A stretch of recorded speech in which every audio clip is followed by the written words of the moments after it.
Today we're going to be demonstrating SI joints. Okay, the routine views for this are going to be an axial projection, and then we're going to do both obliques. So there is a comparison X-ray.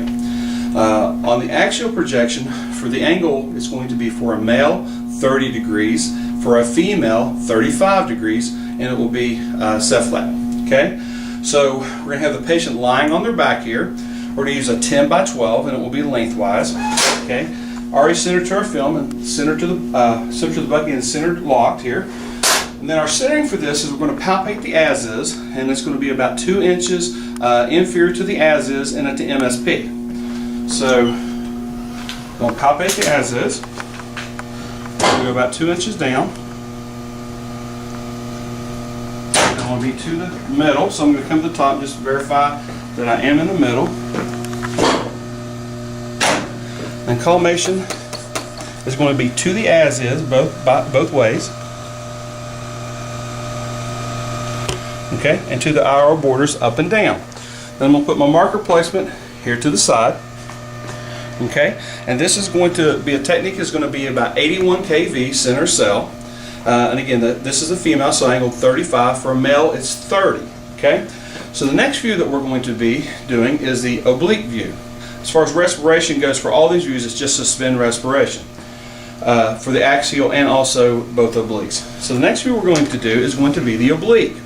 Now the obliquity is going to be, we're going to be doing both, so it's going to be 25 to 30 degrees. And you're going to be looking at the side that's up. So this is one of those x-rays where we tell you usually you always mark the side down. This is one of those times that we don't do that because we are looking at the side that's up. So use a sponge here. We're going to have the patient roll up a little bit to your left side for you. That's good. So I'm going to look at the hips and I'm going to look at the shoulder.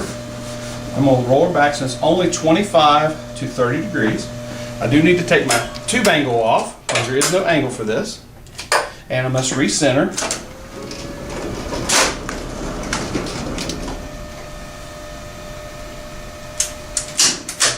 Okay. Bring you on forward just a little bit. As far as shielding, I didn't mention, but for the axial projection for male and female, we're not going to shield on the axial view. You could shield for the males, but you couldn't for the females. But for our purposes on this, we aren't going to shield for either on the axial. Now for the obliques, we can shield. We're going to shield to the opposite side. I misplaced my shield here. Oh, thank you very much. So we're going to shield to the opposite side, but you have to be careful in how you shield. You have to be very careful that you don't get it in any pertinent anatomy. So again, I've hit the patient 25 to 30 degrees. I'm going to come to the top because I do need to straighten her just a little bit. I want to get the shoulder and the hips here in a straight line. Okay? Now I've got her oblique correctly. I'm going to palpate the as-is again. And our centering for this is just going to be, here's the as-is, 1 inch medial to the upside as-is. Okay? That's our centering. Collimation is going to be long and it's going to be narrow because we're just looking at the upside as-is.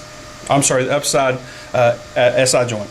So I'm just going to put my marker placement to either side, either corner is fine here. The technique, again, is going to be 81 kV and it will be center cell. And we're looking again at the upside as is. Then we're going to do the other oblique. So I'm going to take the sponge out. And then come up toward me. Lean back there. You always need to try and get your patient straight and everything, the obliquity correct, before you want to go ahead and do your position. Because it doesn't matter until you get that. Okay? We'll roll you back just a tad bit. So again, we're going to take and palpate the upside as is. And we're going to come in 1 inch medial to the upside as is. Here's the as is. I think it's a little bit more. It's only an inch. Again, the collimation is going to be long and narrow. And we are going to then put our left marker. We're looking now at the left marker. The patient is in an RPO position, but you're looking at the left SI joint. And again, if you were looking at the right SI joint, the patient's in an LPO position.